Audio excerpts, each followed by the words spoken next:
Francis Ford Coppola is a master of cinema. Erratic, innovative, and energetic, Coppola is a titan of the film industry who initially envisioned making films outside of the Hollywood studio bubble, not before as a young, aspiring, idealistic filmmaker whose company was about to go bust. He got a call to direct The Godfather. Coppola's vision gave us one of the best films ever made, a statement you could literally repeat 3 times that decade as the man went on an absolutely insane streak, making The Conversation, The Godfather Part 2, and Apocalypse Now all before the 80s. The last of these films was a notoriously difficult shoot in the jungle wilderness, and whatever happened on that set, whether it really did break Coppola or not, for sure his films after never touched the same lofty heights ever again, but his status as a filmmaking legend was well and truly secure. I haven't seen much of what Coppola has done since. A few films from the 80s are apparently worth watching. There's the pretty decent bombastic Dracula film he did, the disappointing Godfather Part 3, and the kids film, Jack, with Robin Williams.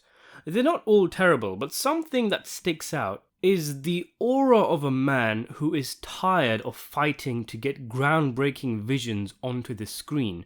It makes sense, as One from the Heart, his first film after Apocalypse Now, was envisioned as a small film, but the budget spiraled out of control, leading Coppola to declare bankruptcy, and he has said the films he made subsequently were made to pay off the debts he had incurred making the film. Who knows if Hollywood would have looked different if an untethered Coppola was allowed to run wild in the 80s and 90s. But these days, when he's not tending to his winery, his movies are obscure and experimental, and at the age of 85, it's been more than 10 years since he's been in the director's chair.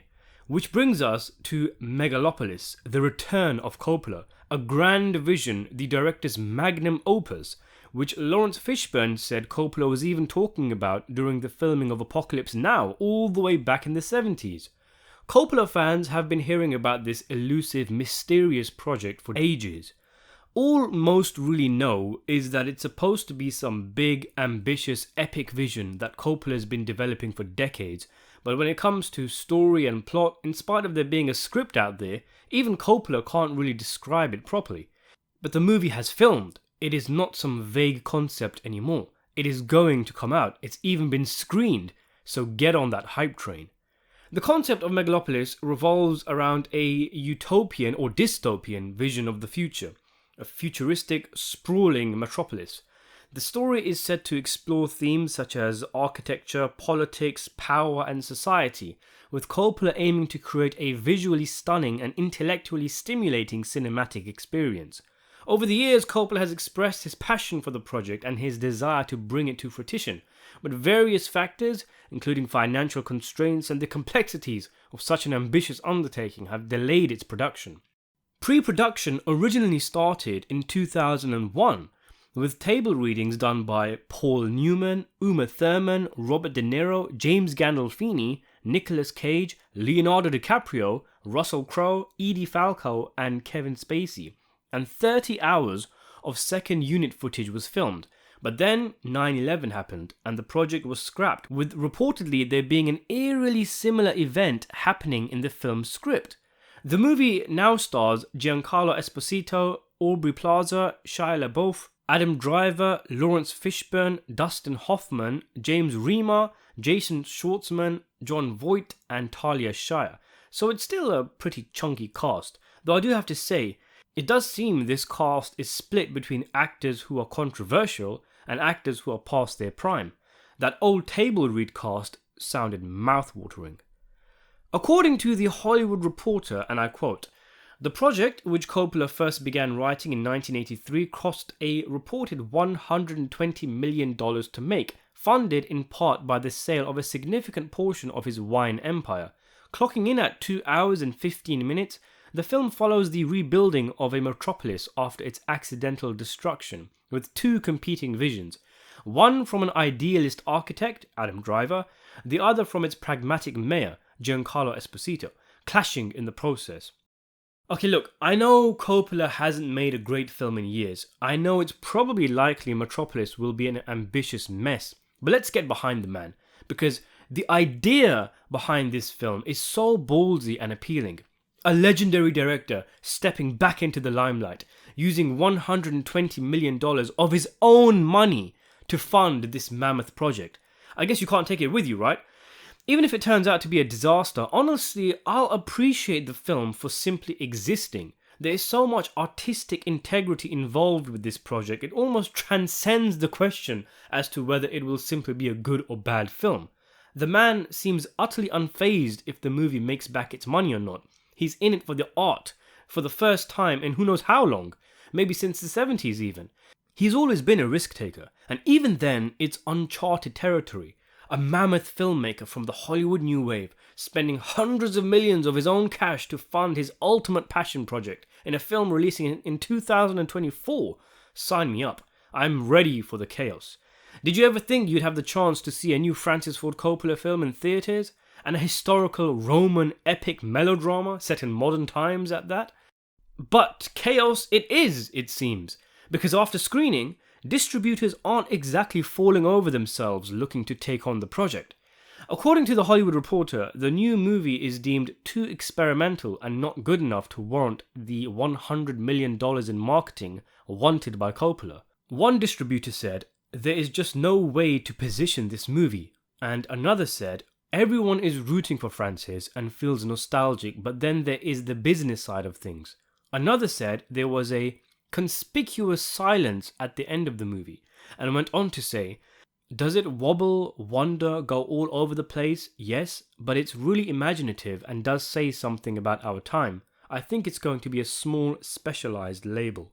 The article then says, and I quote, "One studio head in attendance described it as some kind of indie experiment that might find a home at a streamer. Most of those who spoke to THR describe a film that is enormously hard to sell to a wide audience. Two people say it's hard to figure out who is the good guy and who is the bad guy. The big exception is LaBeouf, who they say is the best thing about the film. He's one of the antagonists. Several have mentioned an especially cringy sequence involving Jon Voight's character in bed with what looks like a huge erection. The scene evidently takes quite the turn, but we will not spoil it here. Not everyone was turned off. I liked it enormously," says one specialty label founder, who describes Megalopolis as a very big film that has a real life. How do you define commercial? You look at a movie like Blade Runner and it became so much more commercial than on opening weekend. Despite the vote of confidence, Megalopolis won't find a home at his studio. It takes time to find the right match, he says. Another studio head, however, was far less charitable in his assessment. "It's so not good, and it was so sad watching it. Anybody who puts P&A behind it, you're going to lose money. This is not how Coppola should end his directing career." So already it is massively divisive. Will it be one of those misunderstood films which the studio heads don't get, only to become a classic? Or is that wishful thinking? Perhaps it simply is a disaster. It's really hard to tell from the comments. I mean, the thing about not knowing who the good guy or the bad guy is could mean the film is confusing and disjointed, or that the characters are complex, and that isn't what corporate Hollywood suits looking for a blockbuster want.